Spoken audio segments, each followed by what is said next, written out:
true. The game of basketball has given me so much and has taken me to so many amazing places. I'm humbled and excited to remain in Dallas as part of the Mavericks and appreciate the support of my fans. So, Chris, will Luka regret staying in Dallas? No, not at all. Obviously, the only way he would really regret it is if they don't win a championship. But they've proven that they can be a championship organization, right? They put the championship team around Dirk Nowitzki. They've been good, for a long time now under Mark Cuban. And we know he'll spare no expense to go out and sign free agents or make sure that they have state-of-the-art facilities that rival any in the league. So I don't think he'll regret it at all. What I want to see is how they build around him. And we know they brought in new front office people in Nico Harrison, new head coach in Jason Kidd. I want to see how Kidd uses Luka, because right now Luka is the system. And no matter how good you are, that can be tough to win. Michael Jordan didn't win a championship when he was a system. Phil Jackson got him into the triangle, and that's when they began winning championships. LeBron needed incredible players with him, Dwayne Wade and Chris Bosh, Kyrie Irving, to win championships because LeBron was the system. So Dallas, they may have trouble getting those superstar caliber players that LeBron had with him that could play next to Luka as when Luka being the system. All right? So that means, do you have to change the way they play? And Luka becomes a part of the system, still the leading scorer and assist man and best player and all that, but still fitting into a system that makes it easier to bring star teammates to play with him. Because right now he does everything. And that can be frustrating for other players that have great ability, like Kristaps Porzingis is already frustrated. So I'm interested to see how that works this year. But overall, Luka is incredible. I think he will be able to win a championship in Dallas.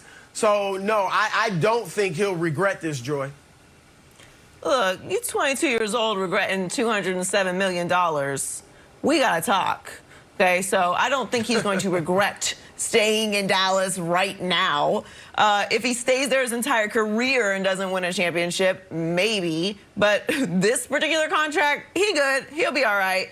And to your point about Kristaps Porzingis, Kristaps can be mad all he wants to. He ain't Luka Doncic. So what the Mavs need to do now that they have Jason Kidd, they have Nico Harrison, and they've locked up Luka, is work at putting together a roster that fits what Luka does. You have a little bit of time now. Luka is still developing. What happens sometimes in these situations, I think, is there's just this kind of grab to put together talent, and it doesn't actually fit the system and the player and the star. So get pieces that actually complement Luka.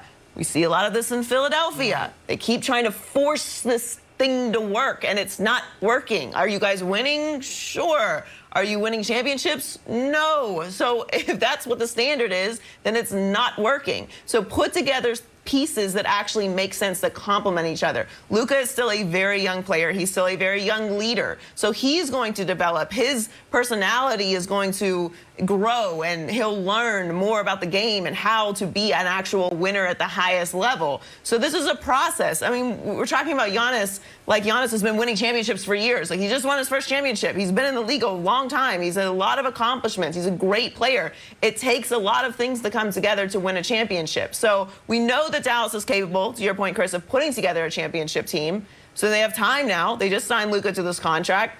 Put together a championship team.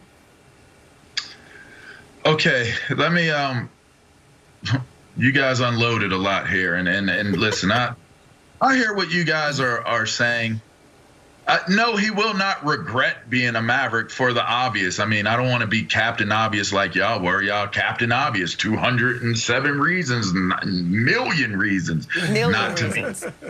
Right. I mean, you're not going to regret having a contract of that size.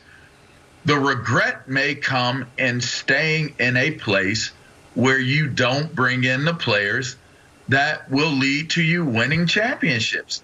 That might be the regret here. And it's not egregious to actually think and assume that that's possible. You mentioned earlier, and I did not just have the point or time to discuss it or rebut it. That Milwaukee is not a great market, was able to win a championship. Yeah, they did win a championship. They had a big market, have two of their main players go down to injury, and was a shoe toe away from heading towards really going home. In fact, they probably would have got swept by Brooklyn had the injuries not occurred to Irvin and to James Harden. So yeah, I mean, to me, I find it to be strange to use Milwaukee and Giannis as this barometer of how you're able to build a winning team and a winning franchise for the NBA. It's not a given. Plus, I think Drew Holiday was the missing link. The offense, most of the time, had to go through Chris Middleton. You got to have guys that bring to the table what those two brought to the table, and I don't see that in Dallas right now. You talked about Dirk and talked about Nash, Broussard, and I'm thinking to myself, that was a time when I was active. I used to hang out with a lot of different people in different walks of life. I know you did too, Joy, and I know you're connected to the NBA. Not like that. Come on, not like that. But I know you're connected to the scene too, Broussard. And to me, I saw a dude in Dirk Nowitzki that people, like, he was a rock star. People wanted to be around Dirk. Dirk partied with us. And I mean, when I say us, he partied with us. So there was an attraction there for guys, Michael Finley, different guys to want a Marion, wanting to go to Dallas and be around a Dirk Nowitzki.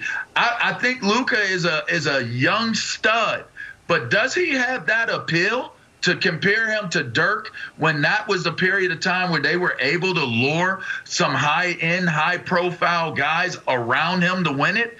I think that remains to be seen. There could be a little bit of overplay in terms of talking about where Luka ends up trajectory-wise when we start comparing him to guys like Larry Bird or Michael Jordan, because quite frankly, he does not have the personnel to match that as of yet. And I don't know if they will. That's all I'm saying. But it could be a regret.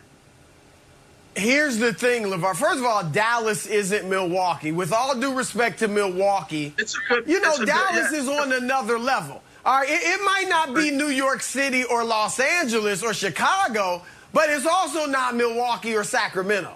All right, Dallas is a thriving city that can attract free agents. Then you mentioned Steve Nash and Michael Finley. They didn't win championships. When Dirk won his championship, LeVar, he didn't have stars around him. Jason Kidd was old and out of his prime. Sean Marion wasn't the star that he had been in Phoenix. Jason Terry was a very good, six-man or sniper-type scorer. J.J. Barea was playing a huge role. Tyson Chandler. So they didn't have stars. And look, this sounds crazy to people, and because I love Dirk Nowitzki, he's one of the greatest power forwards ever. But Luka's better. All right, he won't be historically better right now because he's young. He's got to win the championship. But Luka is a better overall player than Dirk Nowitzki was. So Luka will be able to win championships. And a lot of these guys in his way, LeBron, Kevin Durant, Kawhi Leonard, they're going to fade away, in the several years. And then Luka, I know there's young kids coming up, but Luka will be able to win a championship. None of them are better than him, though. He will be able to win a championship and MVP awards, too, in Dallas, Joy.